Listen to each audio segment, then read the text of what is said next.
ಪಟ್ಟೆ ಸರ್. ತುಂಬಾ ಮನೆಗಳೆಲ್ಲ ಬದಲಾಯಿಸ್ತೆ, ಆಗ್ಲಿಲ್ಲ ನನಗೆ. ಎಲ್ಲೆಲ್ಲಿ ಇಟ್ರು ಬಂದಿದ್ದಾನೆ, ಬೆದರಿಸಿದಾನೆ, ನನ್ಗೂ ಹೆದರ್ಸ್ಕೆ ಎಲ್ಲ ಕೊಟ್ಟು ಫೋನ್ಗಳು ಮಾಡಿಸಿದಾನೆ. ಯಾರೋ ಮೌಲಿಗಳಿಂದ ಎಲ್ಲ ಮಾಡಿಸಿದಾನೆ. ಸಾಯಿಸ್ತೀನಿ ನಿನ್ನನ್ನ, ನಿನ್ ಮಗಳಿಗೆ ರಕ್ಷಣೆ ಕೊಡ್ತಾ ಇದೀಯ ಅಲ್ವಾ, ನಿನ್ನನ್ನು ಸಾಯಿಸ್ಬಿಡ್ತೀನಿ ಅಂದಾಗ ಹಿಂದೆ ಅವಳೇನೋ ಅಂದಿದ್ದಕ್ಕೆ ಅವಳನ್ನೂ ಹೊಡೆದು ಮಾಡಿ ಕೇಸ್ ಎಲ್ಲ ಆಗಿ FIR ಅವಳೇ ಕೊಟ್ಟಿದ್ದಾಳೆ ಸರ್. ಅವನ ಮೇಲೆ ಕಂಪ್ಲೀಟ್ ಹೆದರ್ಸಿದಾನೆ. ನಿನ್ನನ್ನು ತಗೊಂಡೋಗಿ ಅಲ್ಲಿ ಸರ್ವೆಂಟ್ ತರ ನೋಡ್ಕೊಳ್ತೀನಿ. ನನ್ನ ಹತ್ರ ಹೇಳಿದ್ಲು, ಅಮ್ಮ ನನ್ಗೆ ಯಾರನ್ನಾದ್ರೂ ನೋಡಿ ಮದ್ವೆ ಮಾಡ್ಬಿಡಮ್ಮ, ಫಾರಿನ್ ಕಡೆ ಅಂದ್ಲು. ಫಾರಿನ್ ಹುಡುಗನ್ನೇ ನೋಡಿದೆ. ನನ್ನನ್ನು ಇಲ್ಲಿ ಇಟ್ಕೊಳ್ಬೇಡಮ್ಮ, ಅವ್ನು ಸಾಯಿಸ್ಬಿಡ್ತಾನೆ ಅಂತ ಹೇಳಿದ್ಲು.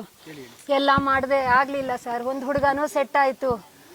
ಏನ್ ಅನ್ಯಾಯ ಸರ್ ಇದು. ಇವಾಗ ನನ್ನ ಮಗಳು ವಾಪಸ್ ಬರ್ತಾಳ ಸರ್, ನನ್ನ ಮಗಳು ಬರ್ತಾಳ ಸರ್. ನಾನು ಏನ್ ಮಾಡ್ಲಿ, ಇನ್ಯಾರಿಗೋಸ್ಕರ ಬದುಕ್ಲಿ ನಾನು? ಅವಳು ಬಟ್ಟೆ ಹೇಗ್ ನೋಡ್ಲಿ, ಅವಳಿರೋ ಜಾಗ ಹೇಗ್ ನೋಡ್ಲಿ? ನಾನ್ ಸಾಯ್ಬೇಕು. ಸಾಯೋದ್ರೊಳಗಡೆ ಅವನ್ನ ಹೌದು ಬರ್ತಾ ಇದೀನಮ್ಮ, ನಾನು ಬಂದ್ಬಿಡ್ತೀನಮ್ಮ ಅಂತ ಹೇಳಿದ್ಲು. ಬಂದ್ಬಿಡಮ್ಮ ಅಂತಂದೆ. ಇಲ್ಲಮ್ಮ, ಸತ್ಸಂಗ ನಡೀತಾ ಇದೆಯಮ್ಮ, ಎಲ್ಲ ಚೆನ್ನಾಗಿದೆ, ಕೇಳಿಸ್ಕೊಳ್ತಾ ಇದೀನಿ ಅಂದ್ಲು. ಆದ್ರೂ ಯಾಕೋ ವಾಯ್ಸ್ ಶೇಕ್ ಆಗ್ತಾ ಇತ್ತು. ಅವನು ಅವಳ ಹತ್ರ ಹೇಳಿಸಿದಾನೆ ಅನ್ಸುತ್ತೆ, ಬಲತ್ಕಾರವಾಗಿ ಕರ್ಕೊಂಡು ಹೋಗಿದ್ದಾನೆ ಸರ್. ಆವಾಗ ನನಗೆ ಡೌಟ್ ಬಂದ್ಬಿಡ್ತು. ಸುರಭಿ ಎಲ್ಲಿದ್ಯಾ ಅಂದ್ರೆ ಫೋನು ಕಂಪ್ಲೀಟ್ ಇದಾಯ್ತು. ಅವನೊಳಗೆ ಡ್ರಿಂಕ್ಸು ಎಲ್ಲ ಮಾಡಿಸಿ ಏನೋ ಕೊಡಿಸಿ ಸಾಯಿಸಿದಾನೆ ಸರ್ ಅವನು. ನನ್ನ ಮಗಳು ಸಾಯೋ ಹುಡುಗಿ ಖಂಡಿತ ಅಲ್ಲ. ಒಂದು ನಾಯಿ ಮರಿ ಎಲ್ಲಾದ್ರೂ ನರಳ್ತಾ ಇದ್ರೆ ಓಡ್ ಹೋಗಿ ಬಿಸ್ಕೆಟ್ ಹಾಕಿ ಬರೋಳು. ಯಾರನ್ನ ಮುದುಕರು ಕಾಣಿಸಿದ್ರೆ ಒಂದು ಬಾಟ್ಲು ನಾನು ದುಡ್ಡು ಕೊಟ್ಟಿದ್ರೆ ನೀರು ತಗೊಂಬಂದು ಕೊಡೋಳು ಸರ್.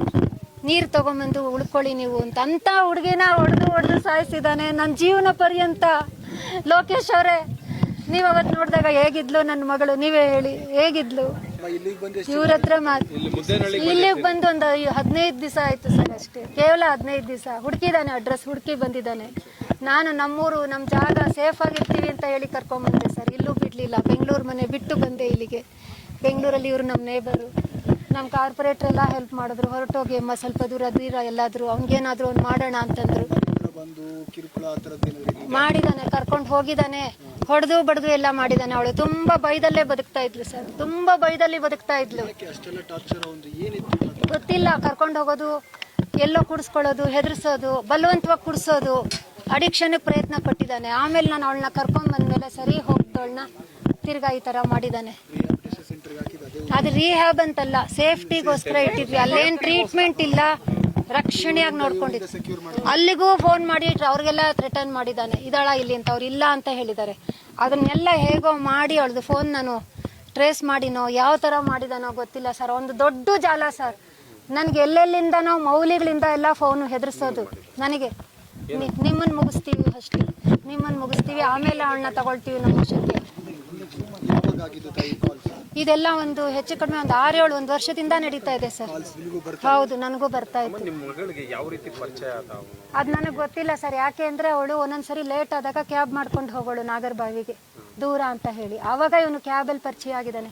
ನನಗಿನ್ನೇನು ಗೊತ್ತಿಲ್ಲ ಇದು ಯಾವ ತರ ಮಾಡಿದಾನೆ ಅನ್ನೋದು. ಅಂತೂ ಅವಳು ಭಯದಲ್ಲೇ ಬದುಕ್ತಾ ಇದ್ಲು ಸರ್, ಭಯದಲ್ಲೇ ಬದುಕ್ತಾ ಇದ್ಲು.